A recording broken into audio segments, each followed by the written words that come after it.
Welcome to another live stream during the Crypto Adoption Week. The week in the year where we try to find out how has the crypto adoption moved since the last year and what is the status in Norway, Denmark, Sweden and Finland. And also then how is the numbers on the Nordic level and also then compared to other countries.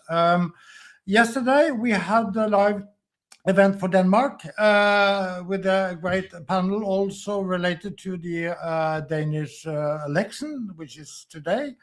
We are also then today having a live stream on the Swedish results. And we will present the results, the findings, the main findings, but we will also discuss them. And it is important to also say that there are a lot of companies that has been supporting both the survey and this week. The survey main company that is doing that is K33 Research, but there are also a lot of companies that are supporting this initiative. And I will then also welcome Jakob Mikkel Hansen on stage on behalf of Nordic Blockchain Association, which is one of the main organizers. So welcome, Jakob. Thank you very much, Morten, and thank you very much for having me.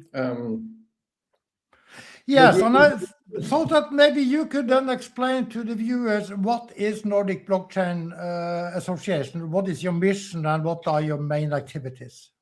Sure. Nordic Blockchain Association is the largest blockchain network in the Nordic region. We existed for almost 10 years, created by people within the industry. We are right now representing 50 plus members, companies, have a lot of partners like you and other good people here in the ecosystem. We believe that blockchain is a horizontal technology, so not just only trading. We believe the technology can be used to create transparency and privacy when needed. We believe the Nordic got a strong history of strong tech companies, startups, and innovation. So we think there's a really good fit in our region. And we really believe that the technology can help provide trust in our region.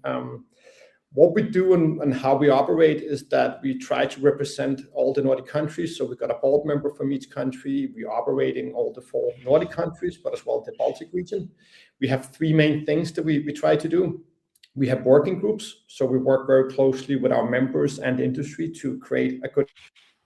This can be for tax, it can be legal, it can be finance, but we really try to drive the agenda. Then we do a lot of meetup and conferences. We have done 150 plus meetups, and we got this large conference coming up. And just before going to the conference as well, want to say one of the important part is data. We need to be able to have data to be able to educate. That's why we're extremely happy to be part of this survey once again this year. So we do things like this. And if we go back to the conference, this is how we see that people meet and interact. This is going to be our 8th annual conference in Stockholm again, the 26th and 27th of May. We are aiming to have around 100 plus speakers, 1,000 plus attendees. And then we do a lot of side events and roundtables. So really excited for being part of this webinar and as well for learning more about the numbers. Thank you, Jakob. And then we also will welcome Ted to the stage. He is the country manager of in Sweden of Firi. And Firi is one of the partners of this survey and week. And maybe you can tell our viewers a little about Firi. Absolutely. Great to be here. And Morten, thank you for extending the invitation. So I think you said part of what I wanted to say. I'm the country manager for Firi in Sweden. And Nordic is the largest crypto exchange in the Nordics. We have around 400,000 verified users and a turnover of 1 billion euros a year. And Firi really started as a simple idea. Crypto should be simple and secure for everyone. And that is exactly what we're building. A platform where everyone can buy, sell, track, and manage the digital assets using the native languages, using local payment methods and rails, and of course in full regulatory compliance. And from now to today, we account for around 82% of the local trading volume in the Nordics. We are not yet active in Sweden, but we hope to change that very soon. And I think the reasons are quite clear, as reflected in the report. Sweden really leads the Nordics with a number of crypto holders, almost doubling to 1.1 million in just 1 year. Furthermore, cryptocurrencies are now more common than shares among everyone under 50. And that's really, I would say, a historic and generational shift. I would say Swedish investors are looking for simple and accessible exposure, preferably via regulated products, and that is exactly what Firi offers. And of course, to better understand this trend and what's happening in the market, we're also proud partners of the Nordic Crypto Adoption Survey, which really maps up well how people in the Nordic region actually feels about crypto. So that's why we're here today, together with the Nordic Blockchain Association and K33, 3 perspective, 1 industry. Really excited to get this going. Thank you very much, Dan, Ted. And you will be back when we have the panel discussion about 20-25 minutes. But before that, we will dig more into the results that you started to share. And then we welcome Vetle Lunde and Magnus Jones to the stage. And they will present the findings in this Swedish part of the Nordic survey. So just take it away. Great. I think it's already beyond clear that Swedish crypto adoption has spiked by a lot in the past year. We saw marginal growth in Denmark, but our findings in Sweden is far more extreme. I think particularly in this context, it makes a bit more sense to be more thorough when talking about the panel and how this survey is conducted. We have done this survey since 2018 in Norway using Norstat. The survey has then been expanded to the Nordic countries with the same kind of methodology. So you have 1,000 respondents, a nationally representative survey, and we compare and contrast these results across the Nordics. It will be an error margin with this kind of sample size, but not an error margin of the size explaining the huge discrepancy between what we have seen this year in Sweden compared to last year. And then again, as mentioned yesterday, for the Nordic countries, we asked 4 questions last year. This year, we ask 8 questions. This is enabled by support from our partners Firi and the Nordic Blockchain Association, which we greatly appreciate. The survey then seeks to find answers on whether or not people own cryptocurrencies, if they have sold cryptocurrencies in the past, which cryptocurrencies they own, when they first bought, and if they believe they will buy crypto in the future. Further, we have tried to identify how actively engaged Scandinavians are in using crypto. So we have asked how many products they use, and then tried to make estimates of how much value each Nordic country has in terms of crypto wealth, and then where this crypto wealth is traded in the respective countries. So let's get straight to the data. In Sweden, we have seen a massive increase in ownership compared to last year. As many as 13.4% of all respondents in this survey stated that they own cryptocurrencies. Our results last year was 7.4% and 6.8% back in 2024. This is a huge leap, and we have seen a different survey in this fall, which landed on the same kind of ownership distribution as the one we have identified today, i.e. 13 to 14% of Swedes owning crypto. So this suggests that there is some validity to our result.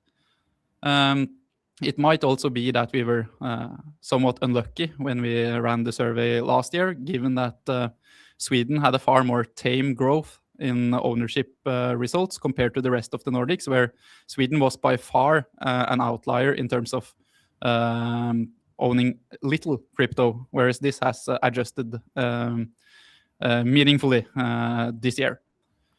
And we will see throughout the survey that this growth in ownership has been very broad. It happens across all kind of demographics, all kind of age groups.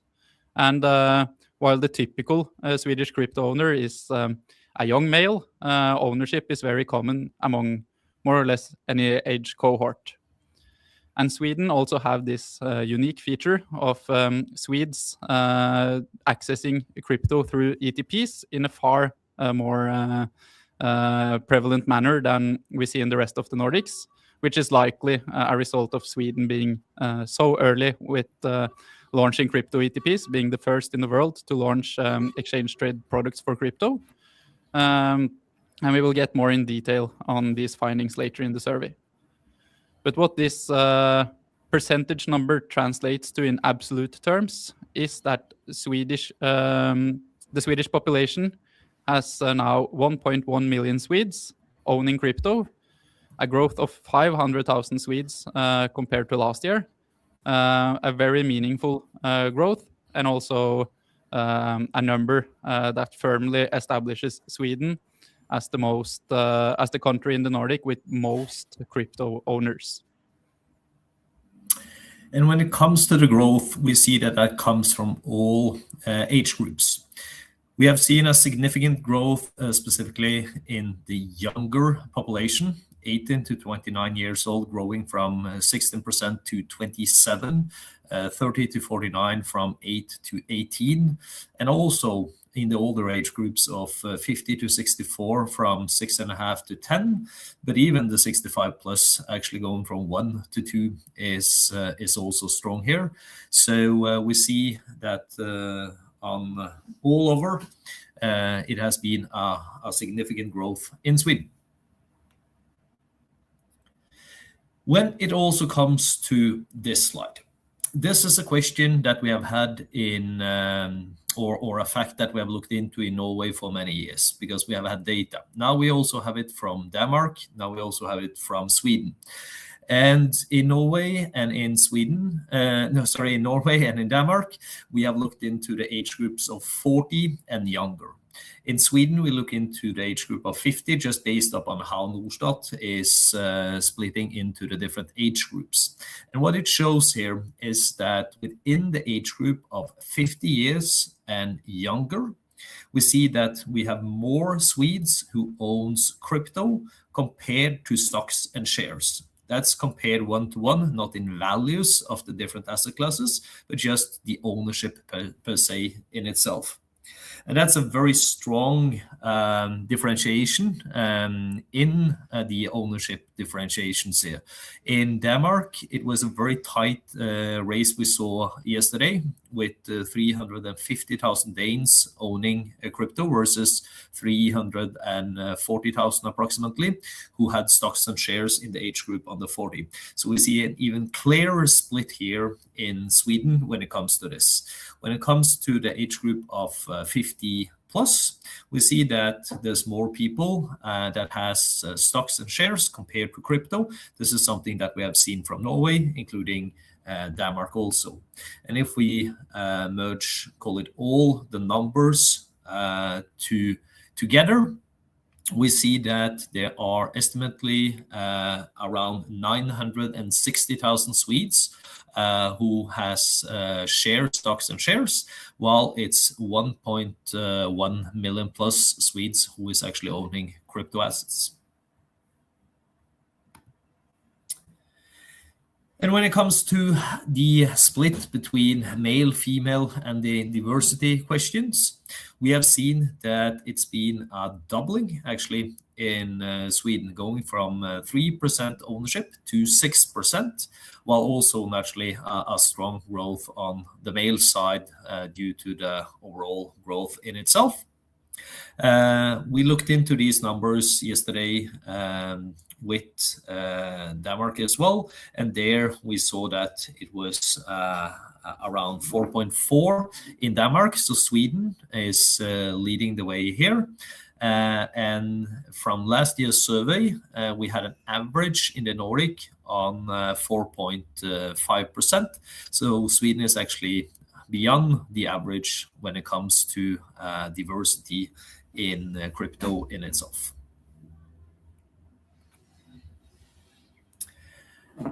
Then, if we look into the different age groups and the split between men and women, we see the same trends here when it comes to the indications of the younger population who has crypto compared to older ones. And this is something that we have seen in other countries as well.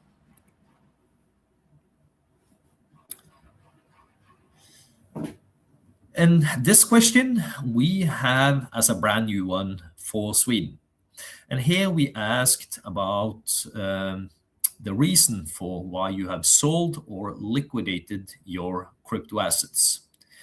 And we found that the most common answer towards this one and reason for why you are not keeping your crypto assets anymore is because you don't believe in crypto. The same answers we saw yesterday from Denmark as well. If we break even further down and see in total of all Swedes who has actually hold crypto assets in general but sold them, we see that it's 7.4% of all Swedes who has hold crypto but sold all of it, and that equals to 720,000 people. So it's quite fascinating if we merge these numbers together with the 1.1 million now who has crypto assets, and also include the ones who has been exposed towards it, which takes us up to close to 1.8 million Swedes who has some kind of experience with crypto in itself. Also here, going back to the different answers of the reason for why you liquidated your crypto. In Denmark, we saw, for example, that it was no one that said the reason was for paying taxes. But in Sweden, we see actually that 2% says that was the reason for why they liquidated their assets. And then drilling into which cryptocurrencies Swedes tend to own. There are a few surprises here. Bitcoin is naturally the most common cryptocurrency to own in Sweden, with as many as 80% of current Swedish crypto owners stating that they own crypto. This is far higher than the 52% seen in Denmark in yesterday's survey, and but is still well within what you would expect in terms of which cryptocurrency is to be most commonly owned. And then Ethereum comes in a strong second position with 1 in 3 Swedes owning Ethereum. And then we also see a relatively prevalent ownership rates of Solana, XRP, and Cardano. And then, like we saw in Denmark, meme coins are also relatively popular in Sweden, with 11% of the current crypto owners reporting that they own Doge, and also 5% reporting that they own SHIB, indicative of Swedes being willing to dabble into meme coins as a means to trade crypto. In terms of stablecoin usage, it's a fairly even split between usage of USDC and USDT, and there are also a noticeable amount of Swedes indicating that they use other stablecoins apart from USDC, USDT, and Pi USD. And looking into when Swedes first bought cryptocurrencies, we have an interesting conundrum, because in 2025, 13% of the respondents in Sweden who stated that they own crypto said they bought crypto for the first time. This does not match with the spike we have seen in ownership rates in Sweden in the survey in 2025, which could suggest that maybe last year's survey did understate the Swedish crypto ownership rate to a certain margin. What we see in the data from the current Swedish crypto owners is that Swedes have been relatively active and the adoption has been relatively stable ever since 2019, with more or less 10% of the owners buying each independent year from 2019 running to 2025. And then it was also a relatively substantial amount of Swedes indicating that they bought even before 2015. And a question that we also like to ask in this survey is to ask whether or not the respondents believe that they will buy crypto in the future. This question is asked to current owners and current non-owners of crypto. So it does offer a good sentiment check on how Swedes perceive crypto, and also if they are open to the idea of buying crypto in the future. In this survey, we saw 30% of all respondents indicating that they believe that they will buy crypto within the next 10 years. That's a growth from 21% last year. So it seems like the crypto perception in Sweden has been far more positive this year compared to last year. This is obviously not a commitment to buy, but an expectation of buying in the future. But it does show that the industry has made a robust progression in Sweden over the past year, and that the perception is improving. And then as many as 9% of all the respondents in this survey indicated that they thought they would buy in 1 year, and a further 11% indicated that they thought they would buy within the next 3 years. So it's a lot of Swedes expecting to buy crypto within the next 3 years. Taken all together, this would amount to 2.5 million Swedish crypto owners by 2036. But again, this is a question on whether or not they expect to buy and not a commitment to buy. And then drilling into the data, we see the same kind of observations as we saw in Denmark. If you already own crypto, odds are higher that you are expecting to buy crypto in the future. And the same is true for people who have owned crypto in the past, but currently does not own crypto. As many as 93% of the current Swedish crypto owners expect to buy crypto in the next decade, with roughly half of all current Swedish crypto owners expecting to buy more in the next year. And 58% of past Swedish crypto owners also expect to buy crypto in the next decade, with the highest expectations from this cohort of buying crypto was within a 3-year time span. But then also 18% of Swedes who do not own crypto currently expect to buy crypto in the future.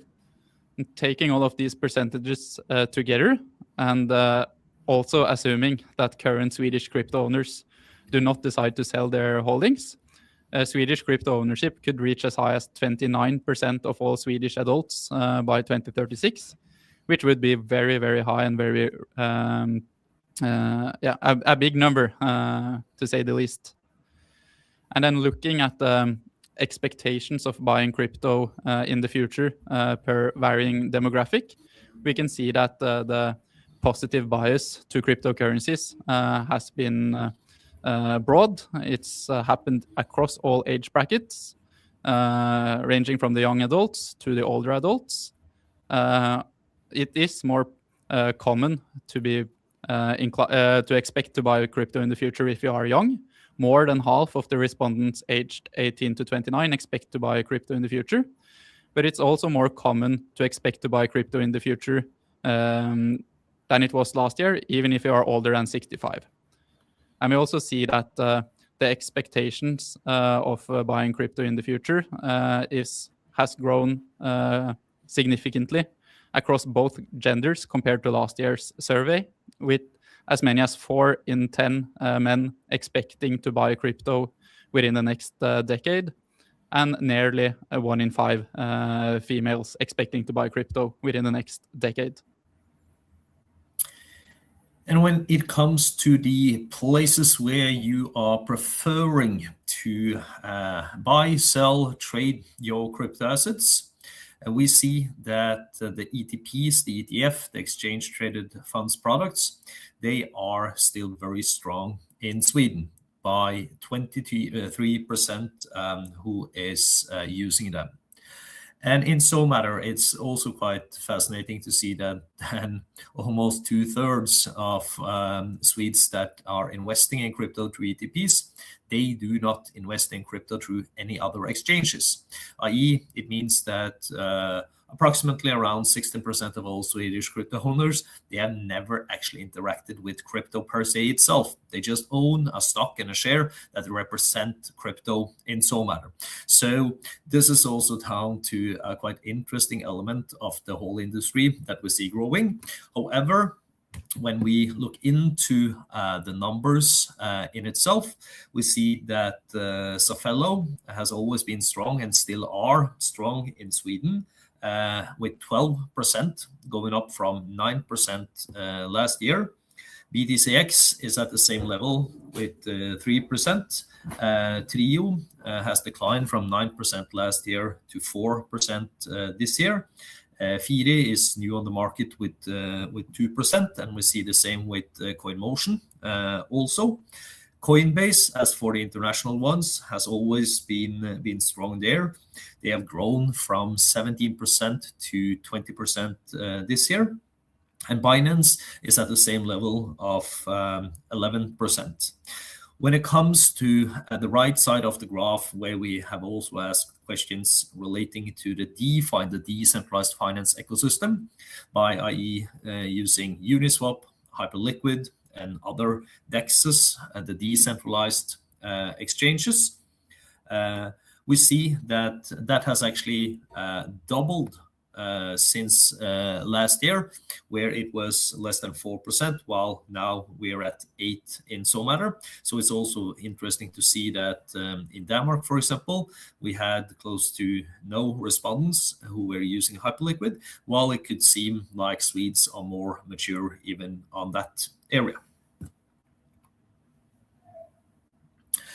And if we break down all of these numbers and split them and separate it in between local, i.e. Swedish linked exchanges, and international exchanges, the DeFi trading platforms, and the ETP stock shares products, we see that, of course, international exchanges, they have a strong presence in itself, but we have also a significant growth in the local exchanges, going from last year of 125,000 people-ish to now close to 430,000 that has it. And in the same way, we also see the growth in the ETPs and ETFs, even though that last year we had 33% on the last slide that had ETPs, ETFs, and now it's 23% due to the significant growth of the numbers in total that has crypto assets here.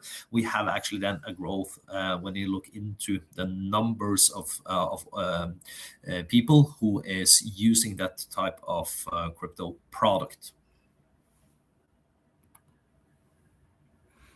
And then as an interesting exercise, we did ask the respondents how much value they had invested in cryptocurrencies. So this is a question that all current Swedish crypto owners received. What we see closely resembles what we saw last year and what we have seen across all the other Nordic countries, that a majority of the owners tend to hold small amounts in crypto assets. That said, it's been a relatively significant growth in Swedes owning crypto for 10,000 to 50,000 kroners. So that has that has risen quite a lot since last year. And then as many as 24% of the respondents indicated that they own crypto for more than 50,000 Swedish kroners. Of course, since we here ask a subsample of the respondents this question, the results should be taken by a grain of salt. It's not necessarily the case that 9% of all Swedish crypto owners own crypto for more than 500,000 Swedish kroners, but it does provide insights on the general trend of the wealth distribution of crypto and crypto investments in Sweden, where by far the most common ownership rates are or allocations are small to modest. And if we do the same exercise as we did last year and also have done in the other Nordic countries and make these percentages into absolute numbers and then estimate the median value invested within all of these brackets, we can estimate how much wealth Swedes have in cryptocurrencies. Of course, this year's survey had an outlier results in how many Swedes indicated that they owned more than 500,000 Swedish kroners. So this has led to a result of 100,000 Swedes indicating that they own this much cryptocurrency. So this has lifted the entire estimate. We have hence tried to be a bit more modest in the estimate, but given that we want to replicate the model across all Nordic countries, we have landed on a wealth estimate in Sweden of 95 billion Swedish kroners. This is this is very high, far higher than the rest of the Nordics and far higher than any result we have seen in the past. And it's probably an overestimation due to how respondents answered this time.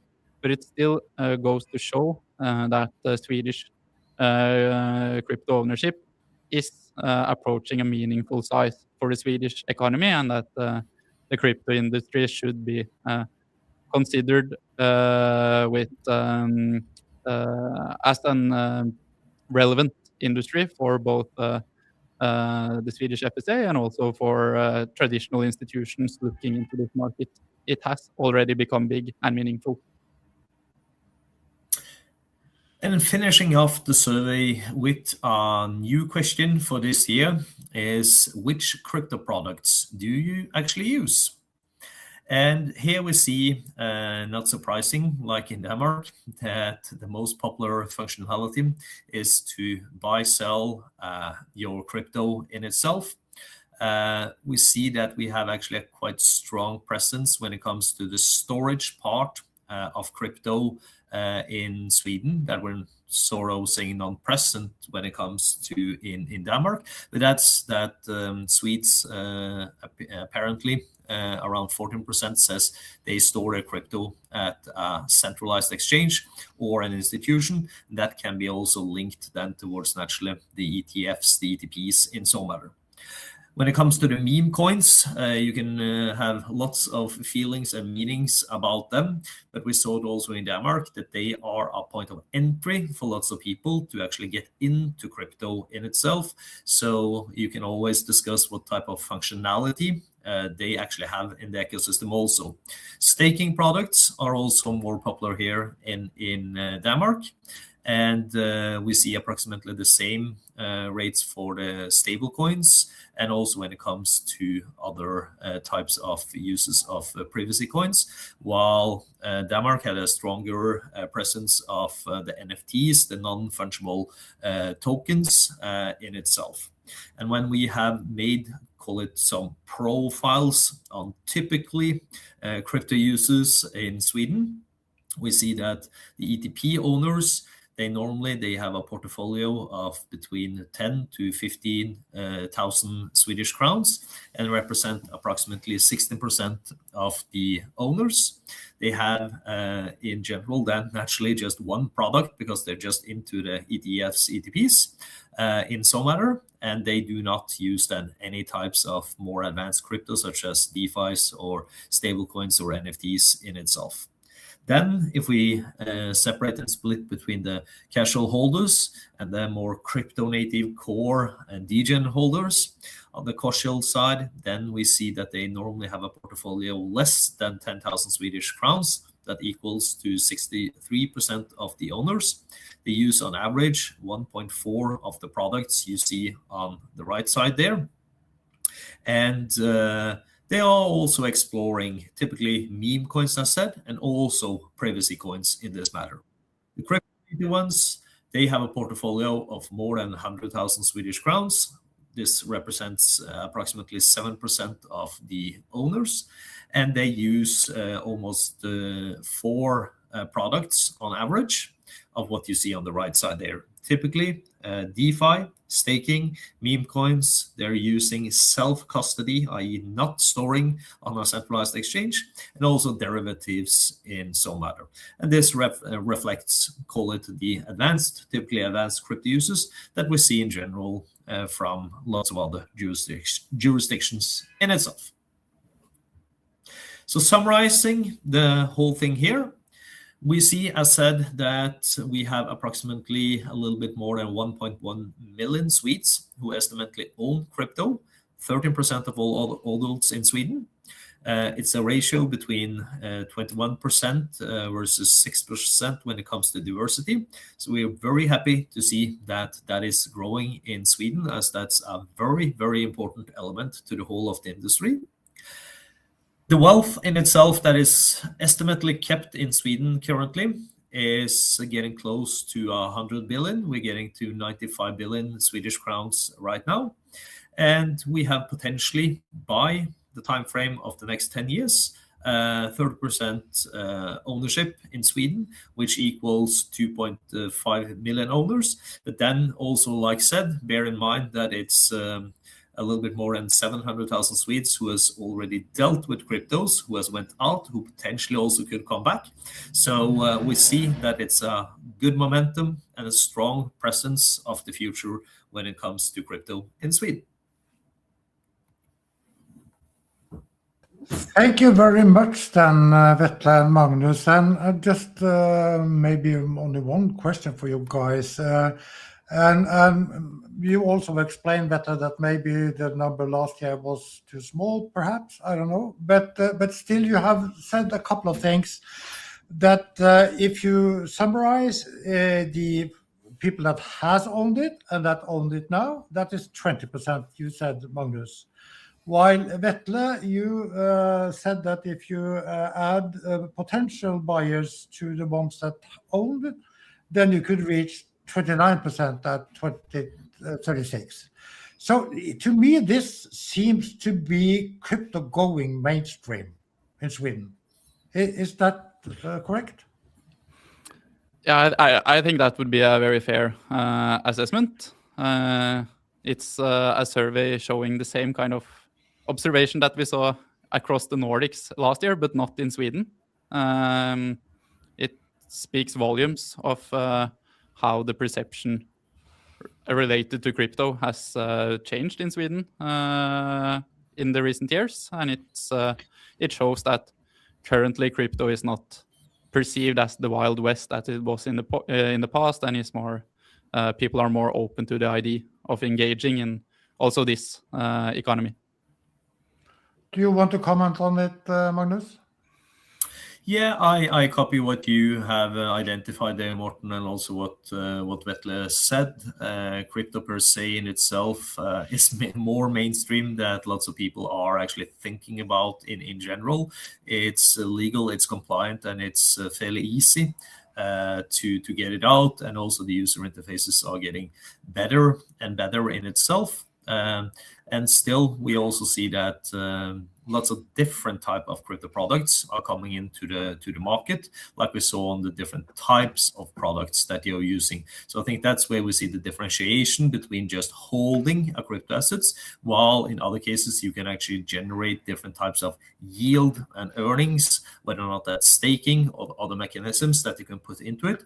So this is where we also clearly see, call it the growth potentially coming up in some matter. And this is where Sweden has been leading the way, not only from Swedish companies, but also that we have seen foreign, specifically US companies, etc., entering into the Swedish markets. So we have lots of different, call it angles of the different types of products that is being used and offered that is coming out of Swedish related companies in itself. Thank you, Magnus and Vetle. I will leave you at that, but you will get back when we are discussing something more in the panel. And we will then welcome the people in the panel. Just give me a little time here. Because we have a great group of speakers and panelists joining us, and it is then Ted Scheiman from Firi in Norway. He is the new country manager in Sweden. It is Christer Ekman, which is the country manager for CoinMotion, also in Sweden. CoinMotion is the Finnish crypto exchange, while Firi's home market is in Norway. Then we have Marco Poblete, which is also then the Nordic head for Bitwise, which is an ETP provider. We have Fatih Hakim from First Block, which is also then a blockchain and Web3 service provider. And we have Tobias Lipfert from Divine, which is also an IT consultancy investing in competence related to digital assets. And maybe we could start with you, Christer, because you have also done some surveys before moving into the Swedish market. And are they confirming what we are seeing here, or is it different? Yes, this is a really interesting data to look at, and we did our own survey in November last year. And as I have a marketing background, I'm quite used to do this kind of surveys. It's important to understand the market before you do some marketing initiatives. And actually, we see some growth since we did our survey in November. We saw that the crypto adoption is quite good in Sweden, and we measure in that way that we see how many people that are saving. And 77 of the Swedes are saving in some form. And 7% of those are saving into crypto and 10% in ETPs. So if you look at the total market, we can see that 5.4% is investing in crypto and 7.7% invest in ETPs. But we can also see that 14% was considering investing in crypto in the future. And that is more in the near future. Really interesting to see in the long term for 10 years ahead that you measure at. And we can see also that are prone to invest 100,000 SEK in average. So people really have trust in this market and are quite excited to do investments in cryptocurrencies in the future. Okay, so it seems like we have a trend and it is confirmed. And you were starting to comment on it also in the beginning, Ted. For instance, the demographics, is that something that you have experienced in Norway and Denmark, or is that anything surprising for you? Yeah, so I mean, that's what we're seeing happening now in Sweden is what we have seen already been happening in Norway. So it's really interesting to see, and just going back to some of the data in the report, is really encouraging to see how the female segment is growing to double digits, and also the same with the 30 to 49 age bracket as well is growing to double as last year. And I think that would also have kind of follow-up effects in terms of the amount people are holding, because if you have a younger age group holding crypto, it's likely to be smaller amounts, but as you go up in ages where people have a bit more assets, you're likely to see the increase also that you talked about in the report, where people are growing the portfolio of assets to 10,000, 15,000 or even higher. And one of the findings here is also then, which is confirmed from several years, the high savings through ETPs. Marco, you have been working in this market for many years, and is then Sweden so different from the other Nordic countries? And what is the position of Sweden compared to other European countries? First of all, thank you for the invitation to this panel. Yes, Sweden has a bit of a special situation when it comes to ETPs in particular because of a number of reasons. One of it being legacy and in history, Sweden was the first place in the world to allow exposure to crypto assets on a regulated stock exchange in 2015. And due to that, Sweden has quite some time with this asset class and have gotten used to investing it in the same place they invest in all of the other investments. But also, there is this tax reason. Sweden has something called ISK in capital insurance accounts, and this makes Sweden stand out quite a bit because neither of the other Nordic countries have this as of now, and it's a way to invest in crypto assets through a regulated wrapper that is taxed at approximately 1%, instead of buying a native crypto token that got a 30% capital gains tax. And this has made a lot of people choose crypto ETPs as the preferred way of exposing themselves as the class. And now recently we saw that this wrapper was updated, so the first 30,000 euros or 300,000 krona was tax-free, and this has made it even more incentivizing for people to gain access. So these are a few of the reasons why Sweden stands out, but there are more than that, and that has more to do with just the technicality of crypto. I've been in this for a long time, but a lot of people find it a bit complicated with dealing with wallets and keys, and then having one place where they do all of their investing has been useful for some. Okay, Fatih, maybe you're not that focused on the crypto exchanges or token holdings because you're working more maybe on adoption on another level. What do you see there? And I understand that you also have been traveling a lot to the Asian market. And where does the Nordics stand when it comes to implementation of blockchain and Web3 then? Yeah, thank you so much for inviting as well. Very happy to be here in that round. Yes, lately visiting a lot of Asian countries, realizing that when it comes to adoption of crypto, Nordics has been a little bit slower, but I don't see that at all as a negative thing.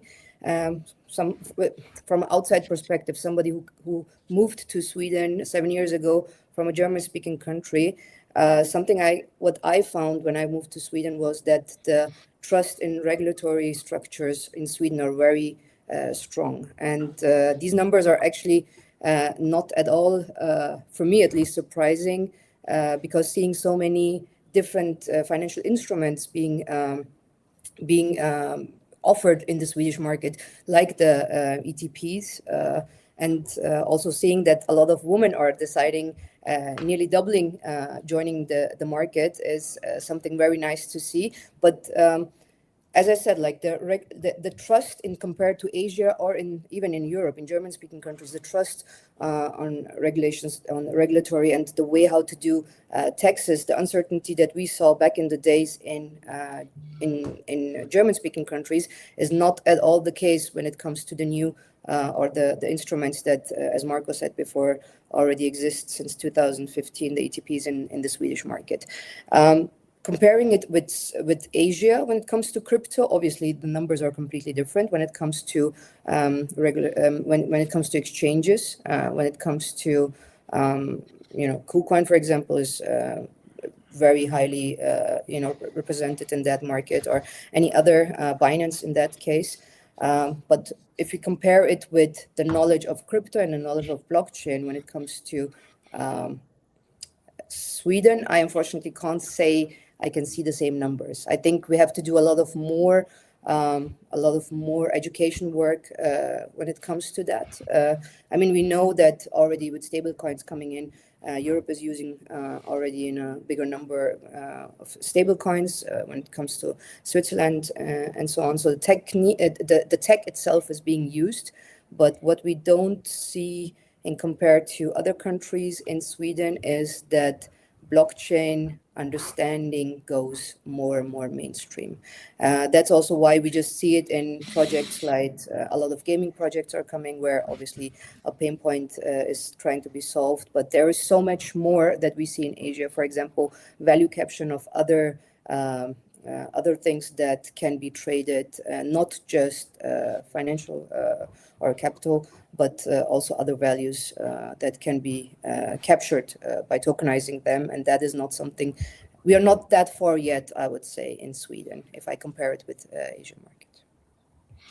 Maybe one way to say and comment on some of these findings is that we have been focused on token ownership and crypto ownership, and what is happening in the market is that there is a development on stable coins, on tokenization of real world assets, and then I want to invite also Tobias to comment on this, because you are a consultancy helping other businesses to implement some of these technologies. So how do you view these findings compared to how you see businesses work or implement or adopt the technologies? Yeah, maybe just to give some context on that, when you say businesses, I think that's mainly banks. We're quite a large consultancy, very focused on the banking sector with all kinds of technologies, regulation, processes, and so on. And then blockchain is one part of that. And we have run quite a lot of projects in Central Europe. Germany was mentioned. And what I see there essentially, or also coming from the study, see the increase in adoption is a willingness, or let's say crypto is kind of like water. In Central Europe, it kind of came also with a lot of institutional support. I mean, now even super conservative Volksbanken, Sparkassen going into the space this year. And the market demand is definitely there. In the Nordics, is mainly fulfilled by kind of the classical crypto exchanges. Then we have the ETPs as an investment class, but that is kind of bound to classical market infrastructures. And I see quite a pressure there than on the institutional side to adapt to that and also develop the infrastructure. So quite concretely, wallets enable crypto trading. Christer, you had a comment that you wanted to add. Yes, we can see in our survey that 62% of everyone that we asked are really unlikely to invest in crypto, and we asked them why. And 38% said it's lack of knowledge. And we also had something that they don't have a long-term belief in this, and they also think it's a little bit fishy. But I think it's all about education. So if you also together can educate people in that is safe to invest in crypto if you do it in the correct way, I think that will also make us grow the market even more, actually. And I think ETPs is great. I think that is the gateway to crypto. They've done a lot of this community. And I think the next step for many of the people is to own their own crypto on an exchange instead. Just a comment is that when it comes to this panel and also the survey, that the most companies that have driven the market on the crypto exchanges so far is not a part of this panel. So, I mean, Trio and Safello and BTCX, we will probably see some of them later in the week. But so both you guys, Christer, and you guys, Ted, are sort of newcomers into the Swedish market. Of course, you are waiting for the Mika, Ted. But are you going to pick the users that you already are crypto users, or are you going to build a new group of crypto? What do you say about that, Ted? You're muted. You're muted. Yeah. No, so I'll probably say I leave our detailed marketing strategy out of this, but obviously seeing the success and the playbook that's been existing in Norway, we are looking for the broader market, which will include probably the broader market outside of the traditional maybe young men who has been the earlier investors in crypto. But I also wanted to follow up a bit on Christer's comment there about ETFs, how that has become like a gateway drug to kind of like bring in like users into the crypto ecosystem. And I think we all know what is needed to encourage more buying behavior is trust, right? And it's accessibility. And we see that the banks are actually paradoxical, being the actors in the market that are like driving users into crypto. So that's more like an open question maybe to the panel to hear your views on the banks as the main instigator of part of this surge in crypto demand. Maybe I could ask you then as a follow-up, Marco, is ETPs the gateway drug, or are people then moving from ETPs to the real thing, or whatever you could call it? Or are there different audiences, different types of investors? Yeah, I think both serve a very important role, and we see that people that engage with crypto ETPs typically are very different from the people who buy native crypto, and there are some overlaps for sure. But there is a genuine use case for holding the native tokens. I mean, people who want full control and willing to take the responsibility for it, and there is a conviction case, definitely. This is sort of how I came into this industry, and more than 10 years ago, Bitcoin was built so people can hold value without relying on any institution or any third parties. Or for a lot of people, that principle matters a lot.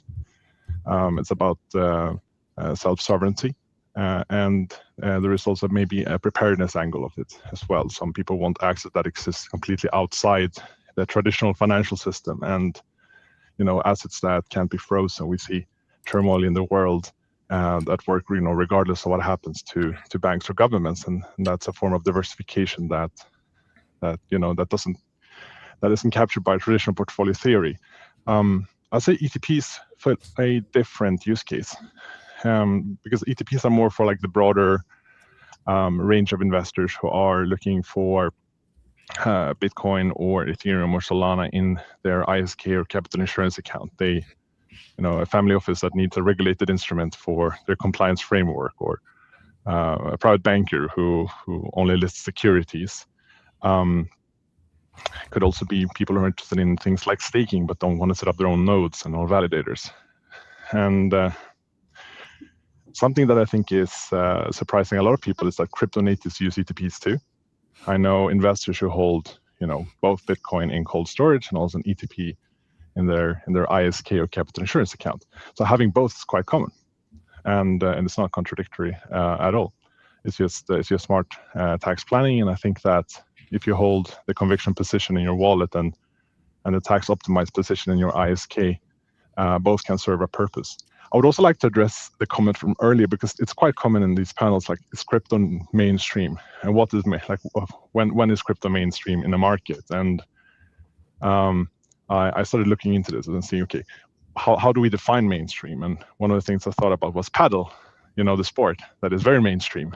We have 650,000 people in Sweden play paddle, and crypto adoption is about 2x that. So I think it's interesting here. We can use debate whether crypto is mainstream or not, but no one debates whether paddle is mainstream. There are paddle halls in every corner in Stockholm. And the same way people are saying, yeah, but crypto will only be mainstream once we start using it for something else than investing and payments. It's like saying paddle will only be mainstream once we start using it for something else than playing balls. We need to use it for something else first, then it will be mainstream. And I think that we're probably at a point that it is mainstream. And we have to, as an industry, understand that we are at a point where we are expected to hold, the same standards as many other industries, and that's great. That gives a lot of opportunities, but we are sort of past the point of it being something that might go away someday. A couple of weeks ago, we had a separate event about diversity in crypto, and Fatih, you were also a part of that panel, and maybe you could comment on. It seems like we are going in the right direction when it comes to onboarding women, but are we moving fast enough? I believe so. I mean, we are seeing double the numbers and compared to last year. And as I said before, for me, it's not at all surprising because a lot of good work is being done in that area. my two colleagues, Hani and Rebecca, with their Women in Podcast, for example, doing that very much. I think it's, as I said before, like the Swedish market is very much in a very early stage, introduced to stock market and all of that. But still, like when it comes to crypto, everybody was a little bit on their toes, not knowing how the regulatory structure is looking like, and then ETPs coming in, making it for taxation very easy, making it for onboarding very easy.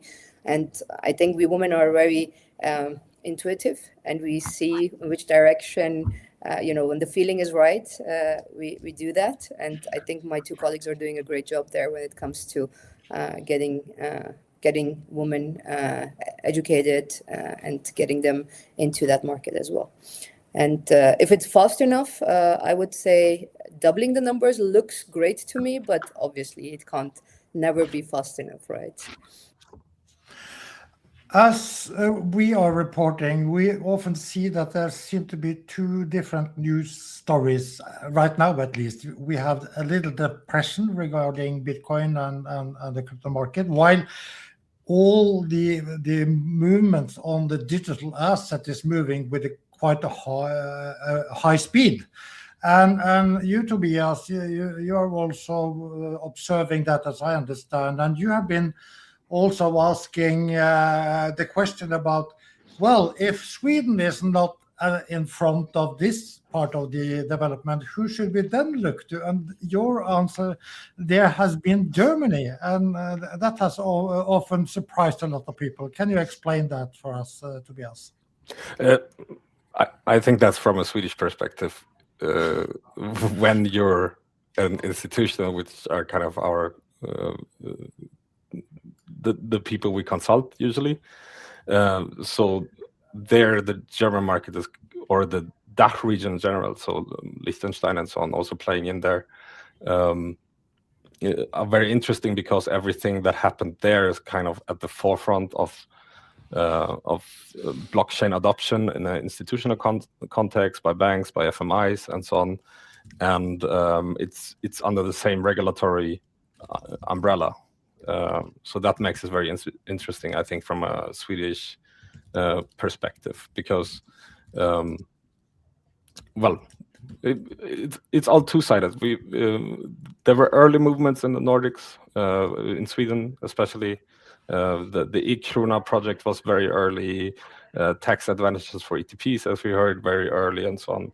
But then other nations that moved later, for example, Germany, 2021, with the Elektronische Wertpapiergesetz, enabling direct issuance on chain for financial products.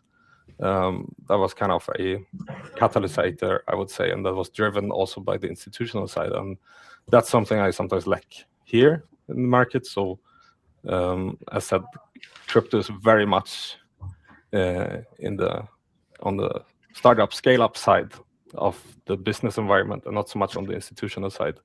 But we see pressures there definitely regarding financial markets infrastructure coming from the US, especially tokenization of stocks, 24/7 trading, which, I mean, is somehow modeled against or emulating the capabilities of DeFi now in the classical world. And I think also the market demand for these services shouldn't be underestimated. So enabling people to trade tokenized stocks on the weekend on the sofa, it just opens a whole market of people that work during the week, during trading hours, and so on. So there's just a market demand that is trying to be served by institutionals left and right, sometimes on traditional rails, sometimes on crypto rails. And I see a lot of these movements converging, and Sweden also playing a role in that. I'm just thinking about this political atmosphere, because Blockchain Sweden have made some surveys a couple of years, last year and this year, and they have seen two maybe major problems. That a lot of companies, crypto companies, have had problems in getting a bank, regular bank, and also that you have the Swedish authorities like Finansinspektion being rather critical, and even also that there's still the old story about crypto crime or whatever is the most story also in media. So are we now having a problem related to the perception if we now are moving into the more of a mainstream area? Is that happening beneath but not on the surface in the public debate? What about you, Kristi? Could you comment on it? Yeah, I can comment a little bit regarding the banks. It has been quite challenging with the banks, and we still have some challenges with some of the banks actually in Sweden. But also we see some banks that are really leaning forward, and I think that is great. And we can see SEB, for example, that have the Kvarn stable coin, that is a part of the consortium. I think that is great for the industry. And we have some banks that are actually crypto friendly. But last week, I think it was, I was at the event at DeFi with Tobias, and there were a couple of banks there, and we can see some really great things coming in the future. One of the banks actually showed a prototype of account where you can hold your own crypto in your own private bank account.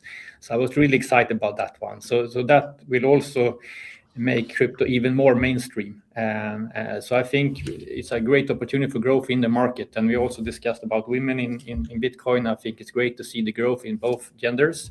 And we also hosted a tech arena event, a side event at Tech Arena. And about 30% of all the visitors were actually women. So there are a lot of women also interested in this. So I think it's a lot of things happening now in the industry that is really positive for this industry. There has been some movement also within the finance sector, as you mentioned, and also within fintech. I mean, with Klarna moving into supporting stablecoins, SEB participating in the consortium on stablecoins.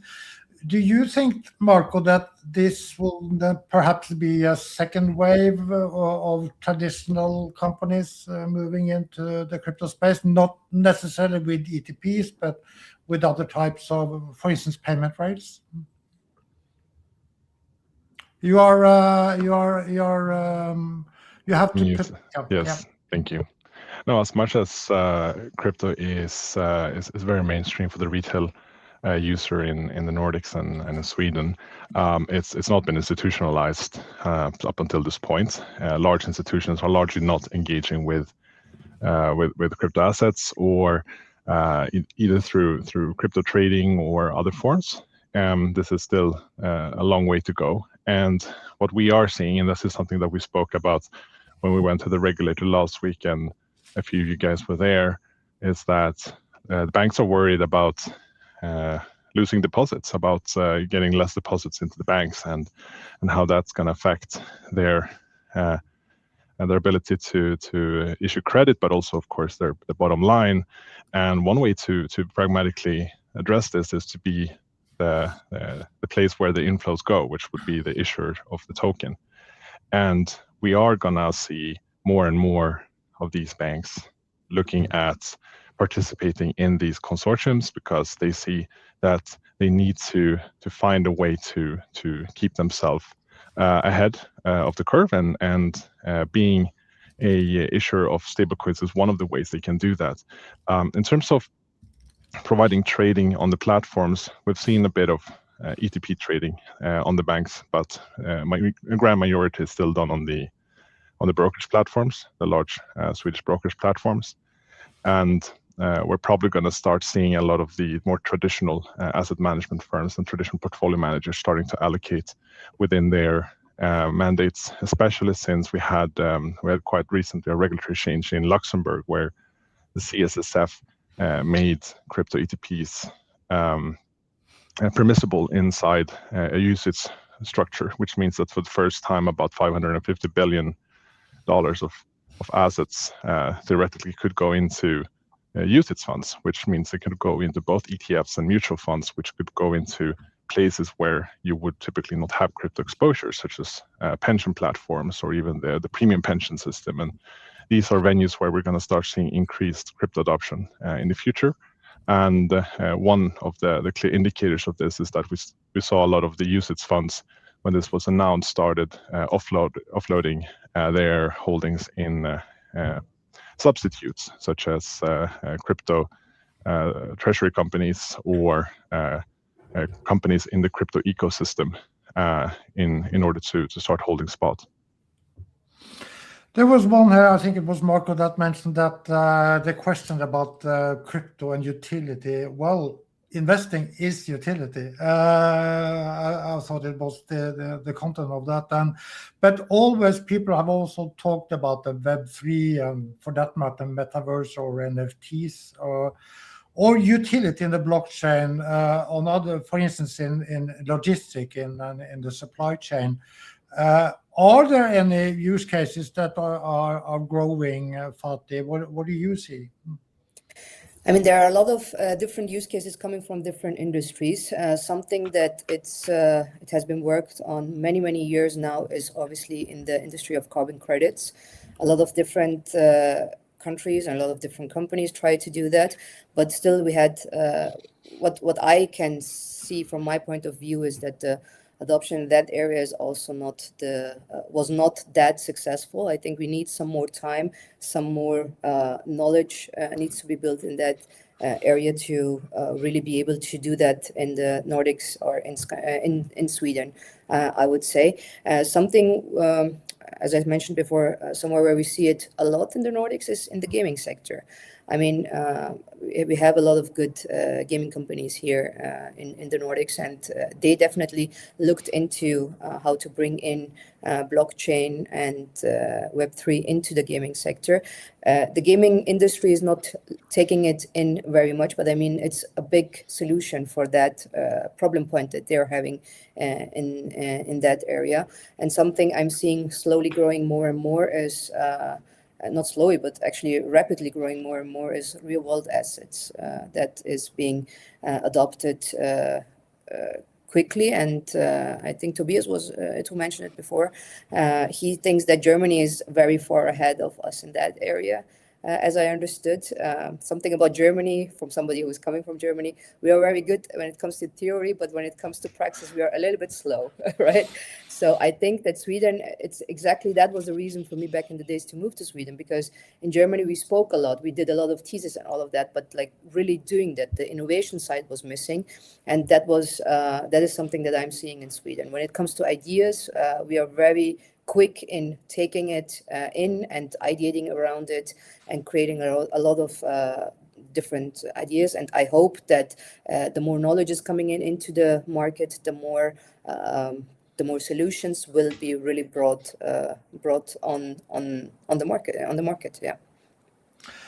I will then bring back Vetle and Magnus to this discussion and hear whether they are agreeing or if there are anything surprising about the debate we have had so far. Maybe you could start, Magnus.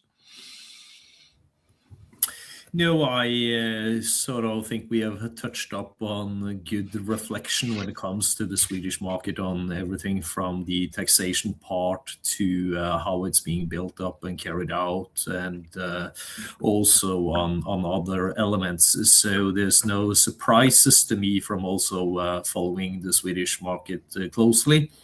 I think it's also interesting to see, call it the momentum that is in Sweden that we will talk about further in the second panel here, Morten, what we saw now just over some time, but recently now with Stockholm FinTech Week also, where the Swedish FSA are actually inviting into a roundtable covering stablecoins specifically.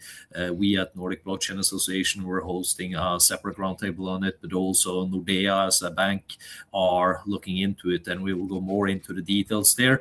But this call it package the whole thing as Sweden is actually driving this one from many different angles in my view. What about you then, Vetle?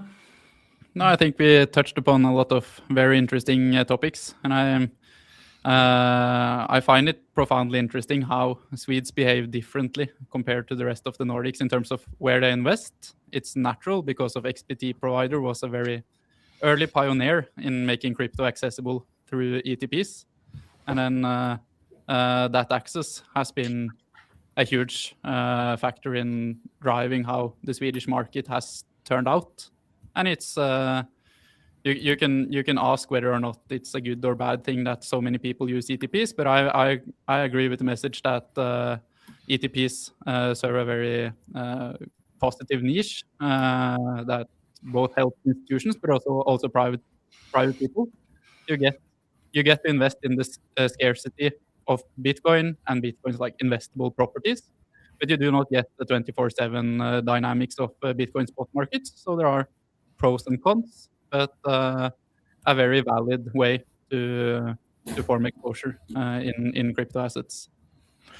I thought that everybody now in the panel could have a closing remark, maybe on the question, what can happen the next year or two, and what would be the major driving forces to increase adoption even further? Maybe you could start, Christer. Yeah, sure. As I mentioned, I think there's a lot of opportunity in the market, and the survey shows that. And now we are a lot of players coming into the Swedish market. CoinMotion recently entered the Swedish market. We have Firi coming in. Bybit is going hard. Bitwise is coming here also. So I think together we can really expand this market and have great opportunities in the future together. So I comment on you if we should take each other's customers. We don't need to do that, I think. You can own both ETPs and crypto on an exchange, and I think there's a plenty of market for all of us. What about you, Ted? What do you think for the coming year or two? Because it will also be then new things happening for Firi in Sweden. I think the market will continue in the way it's been reflected from last year's report and this report. I think what's important, and I think what will drive further adoption, is knowledge, right? So I think it's important that the user will be educated, and I think structurally they are changing their investment behavior from traditional assets to crypto. I find that really interesting. And as for us in the industry, I think we need to broaden our mind in terms of who are the future crypto users. And once we have figured that out, I think we all have a mission to start speaking to them. What do you think, Marco? Bitwise is a major global company, but you are starting in Sweden in January, and so far maybe not even in the other Nordic countries. How do you see the market develop?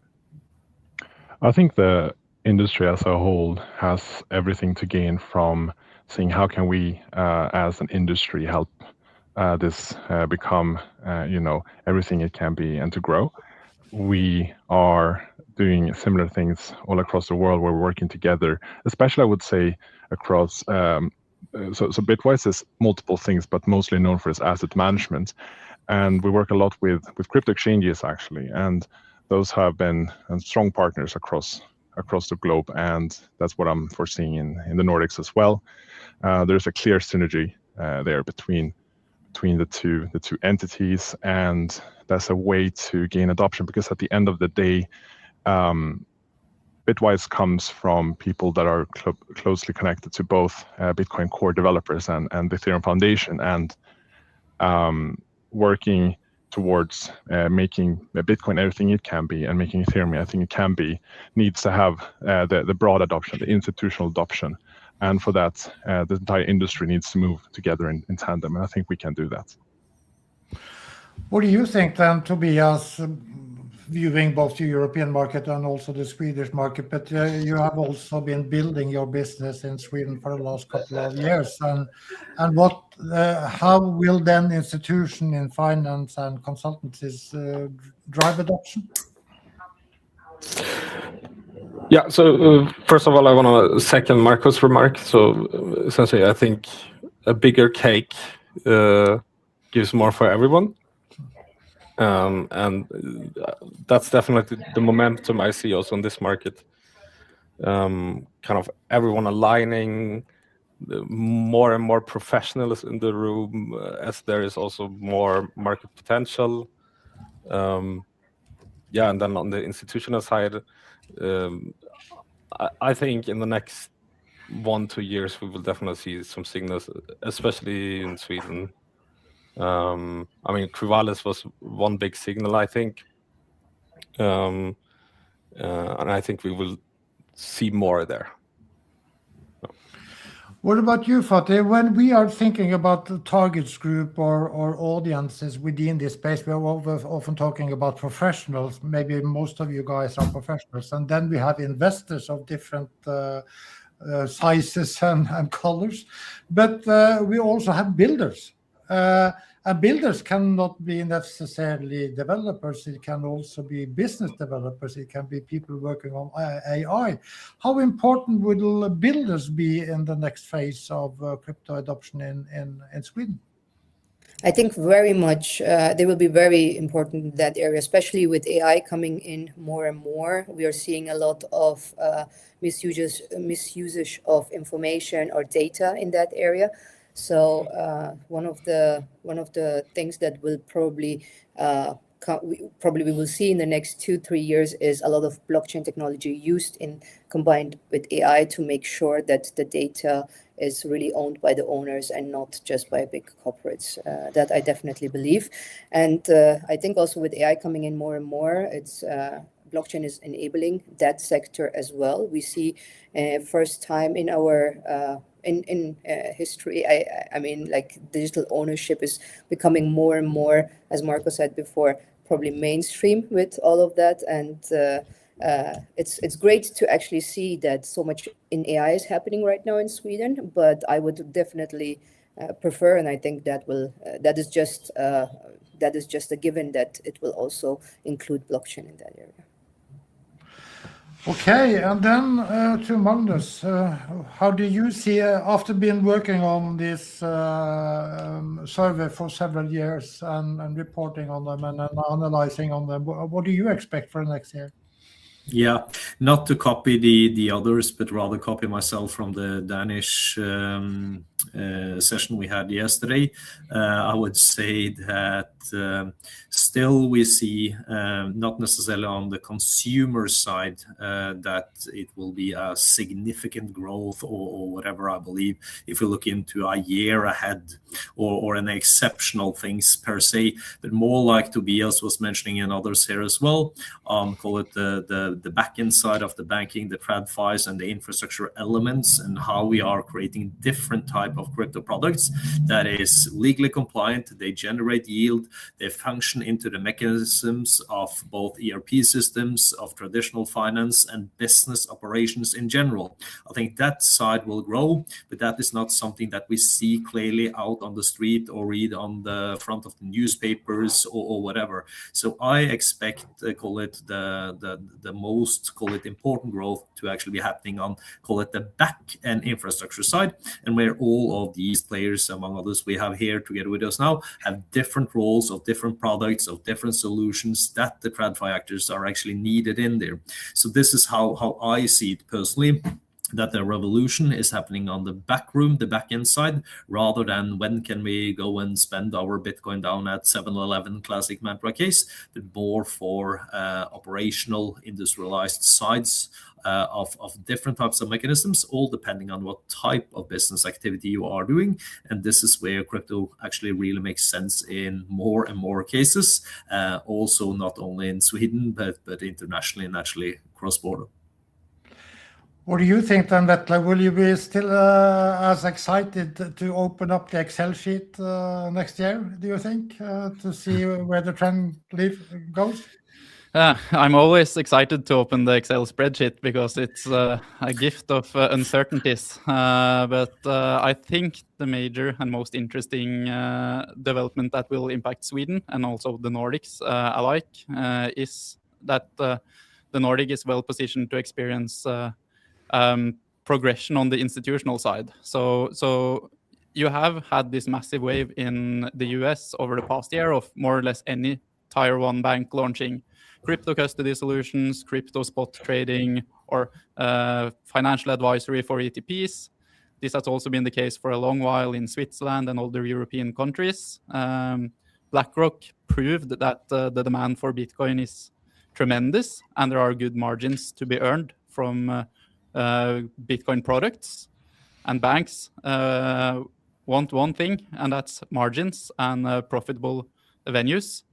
They are financially incentivized to engage in the crypto markets, and we also have very concrete evidence of crypto markets thriving in the Nordics. So I suspect that the like crypto native industry in Sweden and the rest of the Nordics will face competition from banks, but also face a far more accommodative environment in engaging with the banks. So I think that will be the major change for the next year and also for the next few years.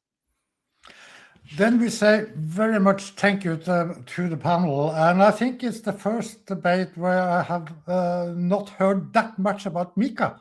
We were talking about trends, we were talking about consumers, we were talking about industries, and maybe that's the way to go. We will continue with another panel, but I will just share a little, and we thank you for all the panelists that are leaving us at the moment. Tomorrow at 10 in European timing, we will have the survey presentations and the debate from then the Finland survey. And in local timing in Finland, that will be 11 o'clock, but in CET, it will be 10 o'clock. There is also maybe interesting to summarize all things that is happening in the this week. We will then also finalize on Thursday with 2 separate live events. Earlier years we have had them together, Norway and the Nordic summary, but this year we will have 2 different live events, one at 11 o'clock for the Norwegian survey and one at 1 o'clock where we do the summaries. And what we have seen now is that there is a lot of interest from people also beyond the Nordics to participate in this Nordic summary. So now we will continue with a second panel, and then we will dig more into the political side of things, the industry side of things, and maybe you, Magnus, could just start the conversation a little. But we welcome Henrik from Centerglobe, and you will have the opportunity to present yourself because you are companies that we are not that known about. So maybe Henrik from Centerglobe, a short presentation of you. Yeah, I'm Henrik. I'm the founder of Centerglobe, and we build global cross-border payment systems on blockchain. And our customers are, it's a private permissioned blockchain ecosystem only for regulated financial institutions, banks or PSPs. And they can issue them their own tokenized deposits in our systems, and the tokenized deposits for each institution is fully interchangeable between each participant, so they have no credit risk on each other. So that's what we are building. And we have another Henrik Westerberg, so maybe you also could do a short presentation. Yes, we're building Sapio Network, which is a decentralized asset management platform where we have a novel way of making decisions, where our participants are proposers, they're acting in self-interest, and when they're doing that, they are benefiting the collective. So we are essentially utilizing collective intelligence to make decisions in a new way for a DAO, and to have our algorithms make the DAO also improving. Maybe you also, Erik, are allowed to present yourself a little because you have a new position. You have been working in BTCX Gobit before, but now what's your venture? Yes, so now I'm one of the co-founders to Recport, and what we're doing, we're building a platform that connects law enforcement agencies and companies. We're focused on crypto companies to help them deal with data requests that they get from government authorities. And then I'm also a bit relevant co-founder and board member at Blockchain Sweden is my other hand. Maybe we could start with you, Jakob, because today there is an election in Denmark, and you have tried to create awareness on the crypto blockchain. And so please tell us, what is the debate in Denmark and what are the issues? I would say that the debate is non-existing. I think that's the issue, to be honest. We created this crypto list where we basically mapped all public elected who have done a public statement, and even through software that would be through meetings at the governance level. So we basically just trolled a lot of data, and we basically couldn't find any. There was some who did something in regards of private taxation, and there is the people that joined the panel, but in general, we managed to find, I think it was 6 public elected out of 180 that actually spoke about blockchain, and most of it was around taxation. When we did the crypto list, we had 26 people signing up. So I think the overall issue in Denmark, which I presume is the same as Sweden, is that people are just not aware of it. It seems too complicated, it seems too politicized, it's more about taxation and trading versus the actual technology, which is more horizontal. Okay, then let's move to Sweden, because Blockchain Sweden, which you are also a board member of, Erik, you have for the second year done an exploration of the status of the blockchain industry in Sweden. And what challenges and opportunities do you see in the industry right now? I guess the report was quite cautiously optimistic, but for different reasons. There were numbers became way better, and other numbers became way worse, or not way worse. Now maybe we're estimating, but I guess some of the highlights is that less companies are thinking about moving from the country. It went from very, very high numbers, I think 84% down to 50%.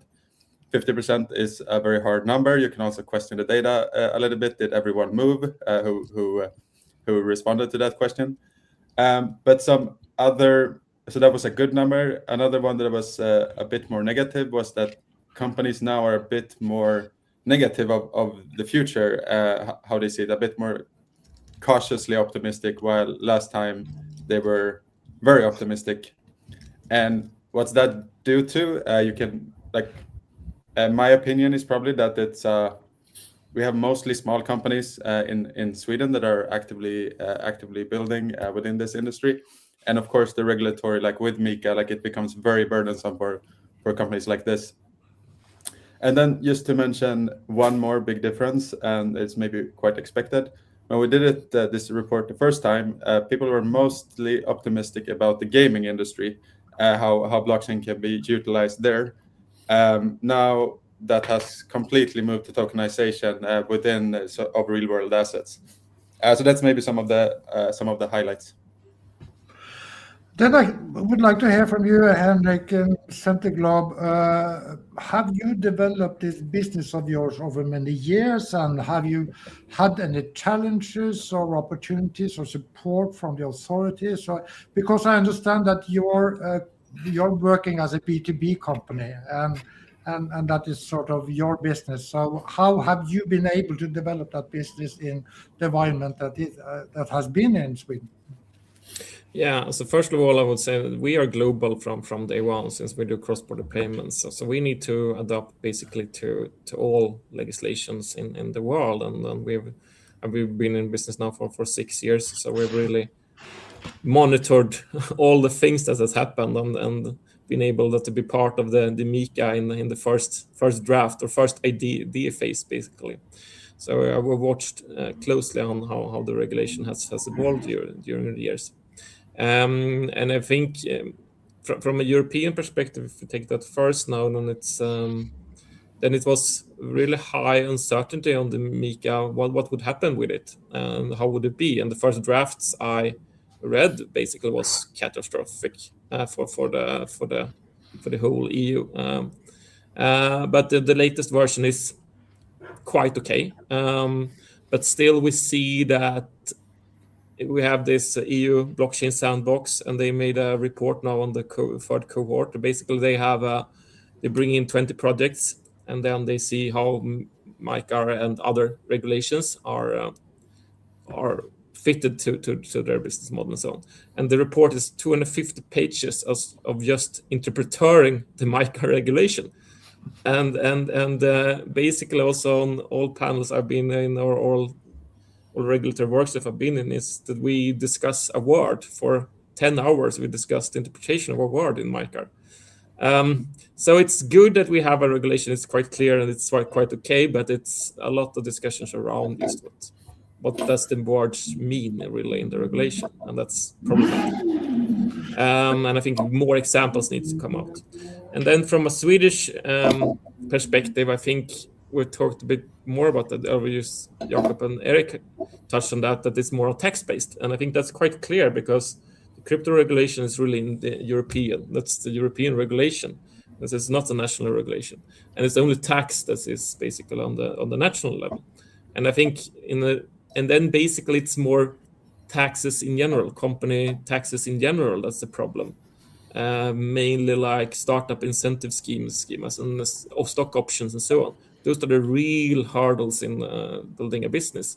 And those are for all companies. But now, I think it was just this last week, they have now announced the European Company Act and creating European companies. And also, it's apparently stock options will be part of that legislation.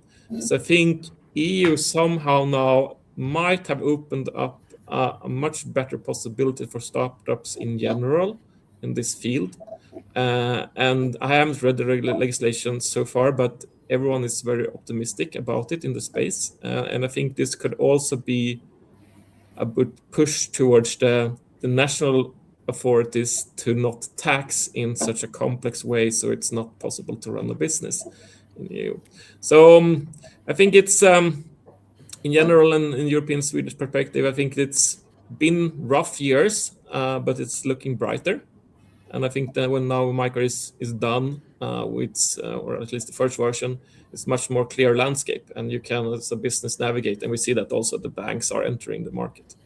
So that's what I would say for the last years. What about you, Westerberg? And maybe you could also then add a little information about your business so that we understand who are the main customers, which market are you attacking, and how does the politics and regulation influence what you are doing? Yes. So since we are building a decentralized asset management platform, we have proposers that make proposals in our system. And then we have users who can buy these multi-asset backed tokens that we are creating. So it's sort of an ecosystem there. But I think one of the most important things to understand is that it's a completely new way to look at asset management. It's completely based on mathematics and new incentive mechanisms. And the security of our systems comes from this, basically the game theory and our algorithms. So that is how we get that kind of security. So in terms of regulation, we're also part of the EU regulatory sandbox. And I think that during the third cohort, and I think that one of the more important things is to understand these new business models, because they are quite different from what we're used to in the past. And I think for that reason, they definitely need to be treated differently as well if Europe is going to survive in this new landscape of these decentralized blockchain protocols, and especially the DAO protocols. Just so that we understand it, a DAO is a decentralized organization, and so how does that work? related to the different authorities that are on the European level or a Swedish level? Are you independent of all these regulations? Just an open question. Yeah, I think that it's a lot of a gray area and a lot of things to figure out at this point in time, exactly how to develop from this point. But there have been multiple different strategies that European DAOs have pursued. And we are looking at many different types of strategies. And of course, we are hopeful that it will become easier over time.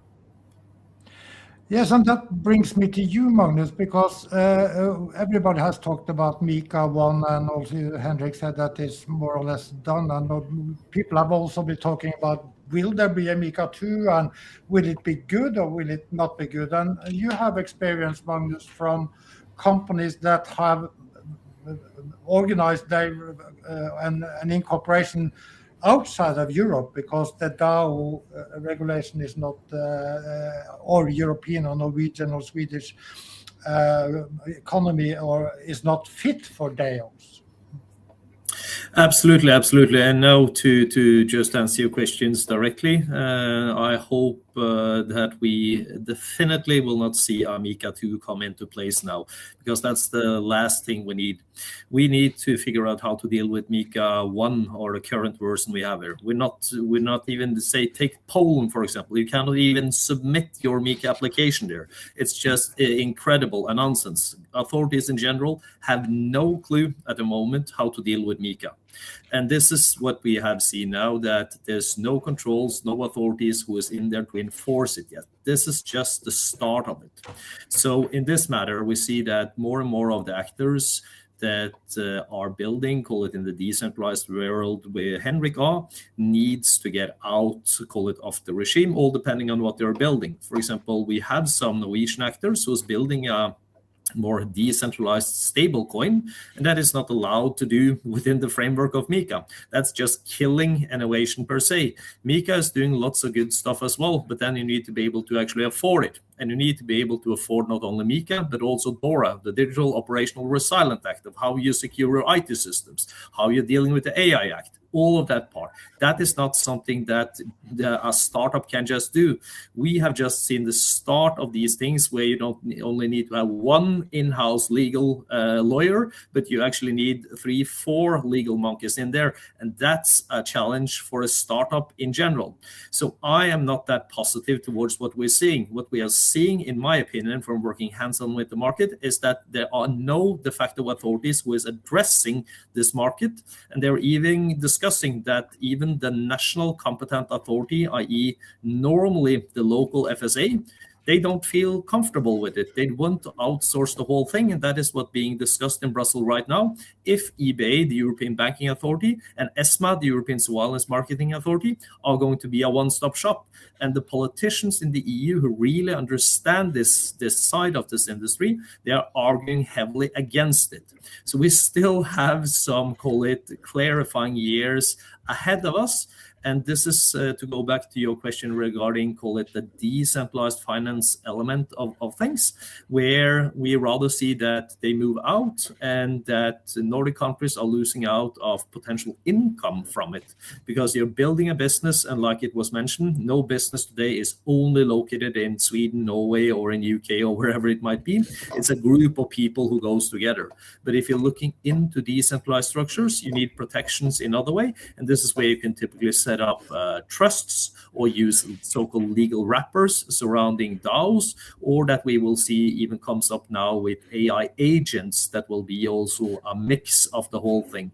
So I have call it a mixed view in terms of MiCA. It provides great clarity for the ones who can afford it and has the structure in place, but all depending on your product and what you are building. I understand that you, Jakob, also have done some research regarding startups or businesses, how they are preparing or how they have used blockchain or whatever. And what do your findings say so far? So first of all, my background before I joined NBA was a partner at a blockchain-based fund where I was leading our research and due diligence team. So I spent many years of researching and tracking things. And I started out tracking out the Nordic region 6-7 years ago. And back then I had around 2,000 live URLs, like companies doing something. A lot of those numbers was based on Web3 NFT. But last time I updated, that was only 700. So I mean, there'd be a huge decline. As well, we're doing a survey right now on companies. We got 50 plus applicants right now and numbers, and we want to extend it quite a lot. But the trend, unfortunately, is that there's not a lot of new startups, meaning that being an extreme big decline of new people creating. And I think some of the reasons is what we're talking about here, uncertainties. But if we then go to the positive side, when you're looking down to the numbers, a lot of the companies that's now live are still operating, have been operating for quite some time. So, I mean, the companies that have been built here are healthy companies.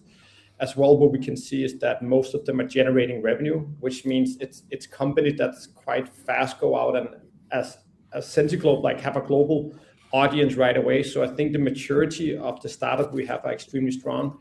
And as well, some of the other positive indicators we can see is that most company got the research department here in the Nordic region. So again, that's showcasing we got a strong talent base. We have strong universities. So I think even there's a huge decline in everything, we can still see the core numbers of the companies we have are mature, the companies that we have are generating revenue, the companies that we have research and talent here in the Nordic region. So I think it's, again, from a high level perspective, it doesn't look that good, but with the clarity that's now coming out with Micah, we're talking about, and as well we can see with private taxation and crypto, I think we're looking into some very positive development within the next couple of years. Yeah, come on. I can maybe pick a little bit on both what Magnus and Jakob said. Like the numbers are in one way like quite non-positive, and it was quite expected when we saw Mika and we had these panels 3 years ago when we were talking. It's great for top-down innovation, like what we're seeing from SEB and Nasdaq and others, and also for the already developed firms. But yeah, new company creation is very low. Like almost whatever you want to do in this space, if it's not, for example, indirectly, like for example, Sentiglobe, you are not regulated yourself, but you need to know all the regulations that you're in the space that you're operating. So it's still a heavily regulated market.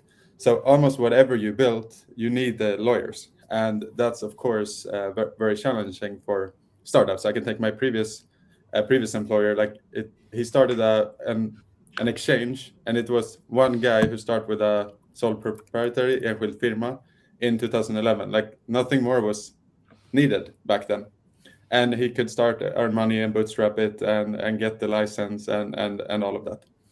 And today it's very different. Now, I guess on the optimistic front is that we're seeing the institutions adopting this. They are doing the stable coins. They are looking into tokenizations and real world assets. But then new company creation is low, to say the least. Yes, and one question that or observation that I've heard many times is that the political society in Sweden, and maybe also on the authority side, maybe they lack knowledge, maybe they lack interest or whatever. So we have had the non-banking problem with Swedish companies, and even the Swedish Finance Inspection has more or less put out the warning every second month. That is my way of seeing it. But is there something happening at the moment now, Magnus? Last week there was a Stockholm FinTech Week, and there were several roundtables, which also included regular banks and Swedish authorities. What do you believe? That's right, Morten. First of all, it was the Swedish FSA, Finansinspektionen, who invited in to a dialogue meeting on stablecoins in general, where they had invited 40 persons from different angles of the industry to discuss this one further, also together with the Swedish central bank, Riksbanken, and other governments. So this is a great start. an initiative surrounding it. However, from my side and several others who were present there, we sort of were missing out a little towards in the end, where it was like, thank you for coming and thank you for sharing your insights, but not about what are they going to do as the follow-up. Of course, naturally, as the FSA, you have the right to be stone-faced and don't say yes or no. We fully understand that one, but I think that is what's needed. And that is what we at Nordic Blockchain Association and also Blockchain Sweden, with the help of Erik and others there, took further. So only some hours after that closed roundtable, we opened it up for the general public to come. So we also had a roundtable there on stablecoins, where we discussed how we could move, call it, whole of the Nordics per se forward.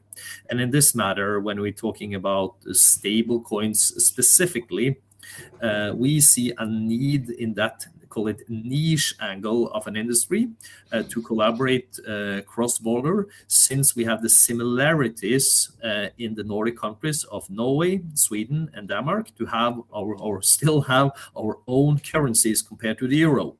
So that's also a very important element. So we thereby concluded on our roundtable that we're going to take the initiative to start up, call it, our framework that also banks, governments, and everyone can join in on, to bring clarity and to do what has been shared by the panel previously today, to, call it, build education and knowledge and hands-on experience like we have here with the true builders who is actually doing stuff, and put it into a context so we can move the whole of the Nordic forward, and not necessarily as one unit, because there are some differences, but at least that we're talking the same language and can bring the landscape forward.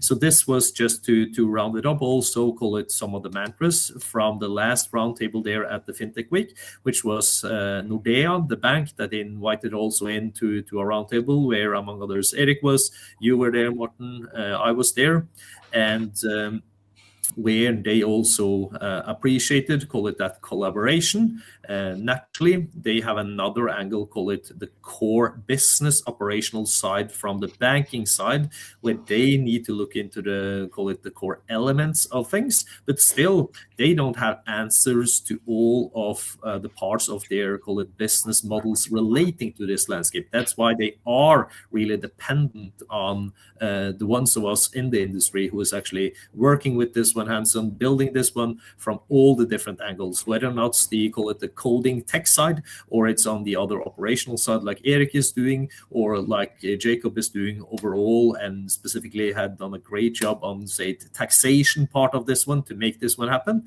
Because again, just to finish off, if we just look into stable coins, lots of people are thinking, that's money, you know, that's you know, not this crypto thing, but it's not actually, it is you know, a token. So for example, in Norway and several other countries, you have actually a capital gains tax relating to a stable coin, because a stable is not stable, it is micro volatility in it. So these niches is things that needs to be cleared in order for, call it, the TradFi industry to use it. So these are just, call it, some examples that we see that there are lots of elements to be covered here, but at least it's moving forward, and we receive, call it, positive signals from all of these actors that previously might have been, call it, considered as quiet actors or non-existing doing actors in some matter. So that's very, very positive as takeaways from the FinTech Week in itself. Before we round up, it could be interesting to hear from Henrik. And Henrik, what are your wish lists, if you understand? What is the barrier to developing your business, and what could be a relief or a help? Is it regulation? Is it tax? Is it support for innovation? Is it venture capital? Or where can other business or authorities help out? What about you, Westerberg? Yeah, I think the biggest hurdle right now is to have a understanding of what it is we are building and what it is we are trying to do, and then we can adapt the regulation over time to fit that. So I think that is the first part, and then also, of course, all the kinds of initiatives that would be beneficial. More initiatives here in the Nordics, of course. What about you, Henrik, Centerglobe? So I think I would like to look at it more on the trends here. And what we see now is that more and more of the financial supervisory is moved from the nations, basically local to EU. Both the legislation and also now supervision. It's both pro and cons with that. From a legislation perspective, I think it's better because you get a bigger market. From a supervision perspective, it's pro and cons. But what I discussed this with a guy that has worked with financial regulation in 30 years in the market, and he says that usually the regulation is not the problem. It's usually the changes of regulation that is the problem. That's the high cost. So that every year you need to adopt a new regulation. That's usually the high cost. And now with more and more innovation and faster innovation with AI and so on, you need to change the regulation all the time, and that's problematic, and that creates these costs for the EU. So, and that's basically the competition of European startup is worse than the rest of the global market, and I think that's the main hurdle from a business perspective for building something in Europe. And then I would say from a national perspective, it's the tax laws that are not good for Sweden. Is quite okay anyway with startups, but lacking the incentive programs for employees and so on. So I would say that the go-to is basically less tax laws for incentive programs in Sweden and less regulation and less changes of regulation in the EU is my wish list. There is something happening on one level, for instance, regarding support on knowledge and innovation. So in Blockchain Sweden, you have gotten a grant from the Swedish Vinnova. And what are the purpose of that grant, and how can businesses, startups or scale-ups make themselves involved in this? Yes, I can pick up a little bit on the previous question, and then I'll come to Vinnova. Like, I always want to question, because we've had so many of these panels about regulations and so on. Like, is regulations really the problem, or like the challenge why we not have this flourishing industry? I think also like we are missing just like capital, like ambitious entrepreneurs, like people who want to work in this space. And then I also think a big one has been like sentiment, like amongst the institutions that are like controlling the current systems. And I think that one has actually been huge, because like when Finansinspektionen have been sending these negative articles out, and when banks are talking negative about it, or when other institutions are doing it, like if you are like a well-educated person working in finance, if you hear that, like you're not considering like starting this new blockchain startup, or you're thinking 3 times when the exchange trying to recruit you. And I think, and here I actually think it's improving on all sides, like both from politicians, where we have gotten, the numbers are still equally bad as in Denmark, but we still have like 2 out of 349 who are optimistic and out talking with us, and that there are others who are open to discussions. And then also on the financial authority, I've been thinking a lot when I saw these numbers of like, why have Sweden increased so much? I think like the negative like outspokenness of the financial authority has gone down on the margin, at least for the past, if you compare to 2023. And I think this actually have a big impact on, or larger than we might think, who are skeptical of Finansinspektionen. And then like now to come to Vinnova, that we got this grant, I think this helps the industry a lot. Vinnova has a lot of credibility, and they choose to fund Blockchain Sweden to create a national strategy for the blockchain industry. And like when we got that grant, we noticed like a big difference amongst our like other, like both private institutions, but also public and authorities, how they just view the industry. And when we talk with them and like what we want to do, they listen in another way.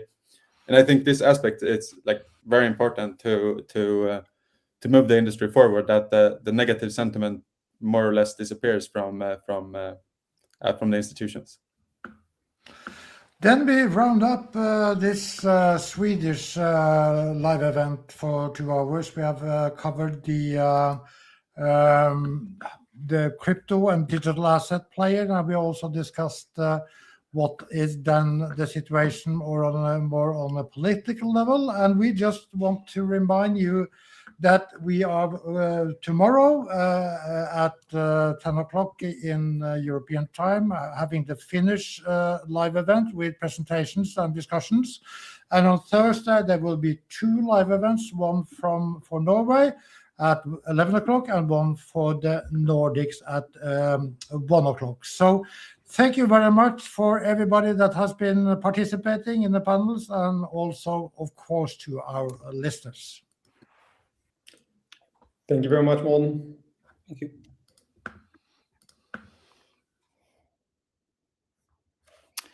Great.